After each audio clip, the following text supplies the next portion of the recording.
이스라엘군의 가자지구 북부 난민촌 폭격으로 최소 42명이 숨졌습니다. 라파 남쪽 난민촌 공습에서 25명이 숨진 지 하루 만입니다.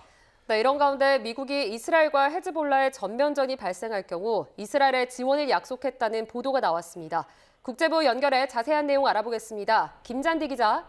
네, 국제부입니다. 네, 이스라엘군의 가자지구 난민촌 폭격이 계속되고 있는데요. 희생자가 계속 늘고 있는 거죠. 네, 현지 시간 22일 로이터 통신이 보도한 내용입니다. 로이터는 이스라엘군이 이날 가자지구 북쪽에 있는 난민촌을 폭격해 최소 42명이 숨졌다고 전했습니다. 가자시티 알-아흘리 병원 측은 이번 공습으로 병원에 도착한 시신이 39가 넘는다고 말했습니다.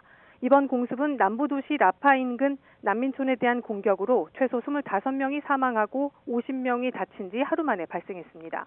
하마스가 통치하는 가자지구 정부의 공보국장은 가자시티 샤티 난민촌을 겨냥한 이스라엘군의 공습으로 24명이 숨졌고 투파 지역에 대한 공격으로 18명이 사망했다고 밝혔습니다. 이스라엘군의 폭격이 이뤄진 곳은 국제적십자위원회 건물 주변 난민 텐트가 밀집한 지역입니다. 국제적십자위원회는 수백 명의 피난민이 모여있는 가자지구 사무실이 폭격으로 크게 부서졌고 이는 지금까지 본 적 없는 광경이었다고 전했습니다. 이스라엘군은 성명을 통해 전투기 한 대가 하마스의 군사기반 시설 2곳을 공습했다고 밝혔지만 사망자에 대한 구체적인 언급은 하지 않았습니다. 한편 가자지구 보건부는 지난 48시간 동안 이스라엘군의 공격으로 가자지구에서 최소 120명이 숨져 누적 사망자가 37,500여 명으로 늘었다고 밝혔습니다.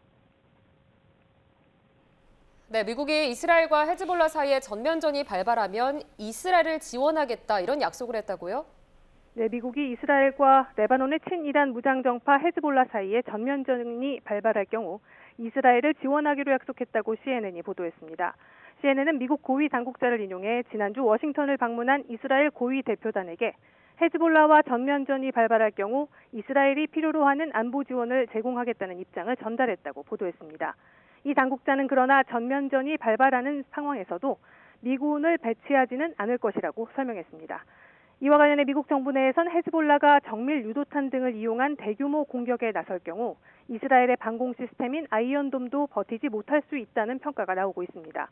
이 경우 미국의 이스라엘에 대한 전폭적인 지원이 더 중요해진다고 CNN은 진단했습니다. 이스라엘의 론 더머 전략 담당 상관과 차이 하네그비 국가안보보좌관은 워싱턴을 방문해 토니 블링컨 국무장관, 제이크 설리번 백악관 국가안보보좌관 등을 만났습니다.